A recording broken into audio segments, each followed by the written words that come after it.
ሰላም እንዴት ናችሁ? አቤት ወቀተሽ ነን። እንደተለመደው በየሳምንቱ እየተዝናናን የምንማርባቸውን ቪዲዮዎች ይዘን ከችለናል።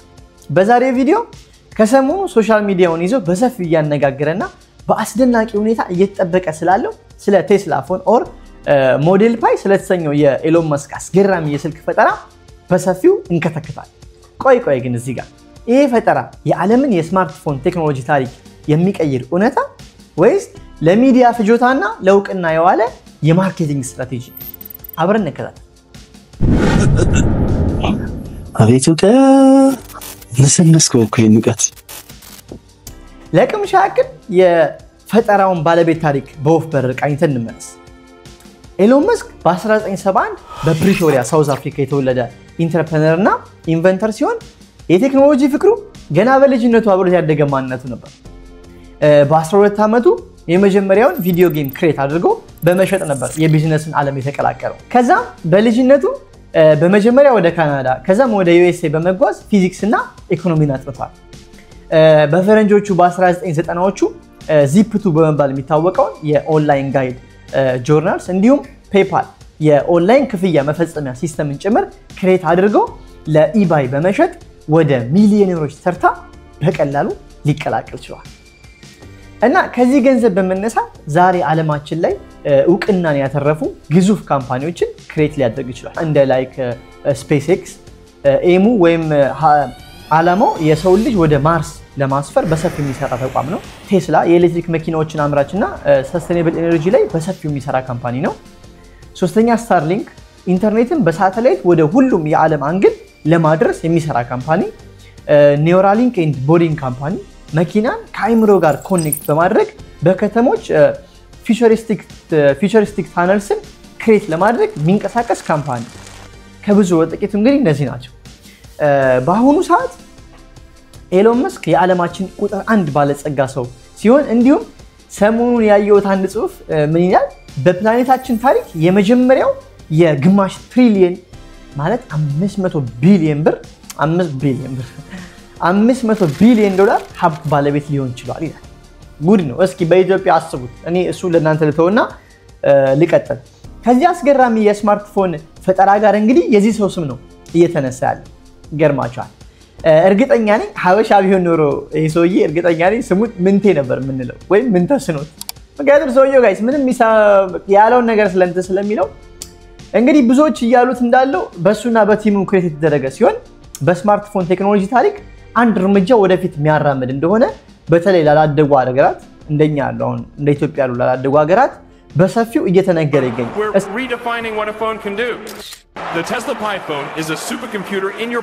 እስኪ አሁን ደግሞ ስለ አስገራሚው የስልኩ ቴክኖሎጂ እናንሳና በቅደም ተከተል እንደርድራቸው። እስኪ አንደኛ የስልኩ ኢንተርኔት ኮኔክሽን ዳይሬክት ከስታርሊንክ ሲሆን ማለትም ከሳተላይት ስለሆነ የሚገናኘው በየትኛውም የዓለም ጥግ አንዳች እክል ሳይገጥመው ማስጠቀም ይችላል።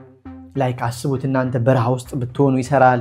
ኢቭን ውቅያኖስ መሃል እንኳን ብትሆኑ ያለምንም እንትን ይሰራል።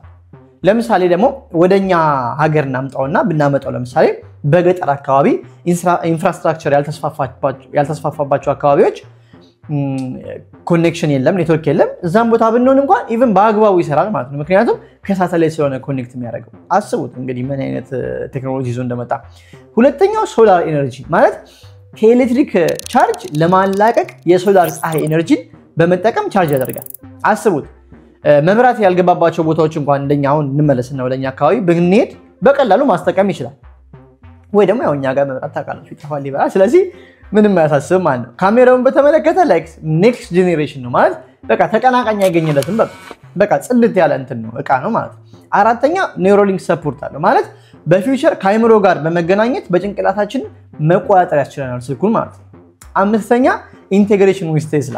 እቺ እንኳን ትንሽ ያው ቴስላ መኪና ያላቸው ሰዎች በስልካችን መኪናችንን ዳይሬክት ማገናኘት እንችላለን፣ መቆጣጠር እንችላለን ማለት ነው። ይሄ ስልክ ለሲም ያስችላል። ምክንያቱም ያለምንም አፕሊኬሽን ዳይሬክት በስልኩ መገናኘት እንችላለን ከመኪናችን ጋር። ይሄ አስገራሚ ነገሮችን ይዞ የመጣው በጣም የሚጠበቅ ስልክ ነው ጋይስ። በጣም ብቻ ሳይንቲፊክ ነገር ነው። በአሁኑ ሰዓት ራሱ ኤሎን መስክ ኦፊሻል የሆነ መግለጫን አልሰጠበትም። ነገር ግን ሰውየውን በቅርብ የሚያውቁት ሰዎች እንደሚሉት ከሆነ ላይክ እንደ ሳይበር ትራክ እና ሌሎች ኢንቬንሽኖችም ላይ እንደታየው በቅርቡ የተወራውን ራሱ ወጥቶ አናውንስ ሊያደርገው እንደሚችል ይናገራሉ። ምክንያቱም እነዚህ ሰዎች ያው የሚሉት የሚያውቁት ሰዎች ናቸው ከሰውየው ባህሪ በመነሳት ማለት ነው። እስኪ ቆይ ስልኩ ላውንች ተደረገ እንበልና አስቡት፣ ኮኔክሽን ከሳተላይት ነው፣ ሶላር ቻርጀር ምናምን፣ ስንቱ ነው አይፎን ወይም ሳምሰንግን ጥሎ ይህን ስልክ የሚገዛው? አስባችሁታ ምን ሊፈጠር እንደሚችል ማርኬቱ ላይ ማለት ነው። ቆይ አይፎን እና ሳምሰንግስ ኦር ሌላ ካምፓኒዎች የስልክ ካምፓኒዎች እንደቀድሞ ይቀጥላሉ ወይስ እነሱም እንደዚህ አይነት ቴክኖሎጂ ውስጥ ይገቡና የስማርትፎን ቴክኖሎጂ ታሪክ ይቀየራል? ወይስ ደግሞ በተቃራኒው ኪሳራው ገጥሟቸው ከማርኬት ይወጣሉ? ምን ታስባላችሁ? ይህ ነገር ጀስት የኤሎን መስክ ፋኖች ድሪም ብቻ ነው ወይስ እየመጣ ያለ ታሪክ ቀያሪ እውነታ?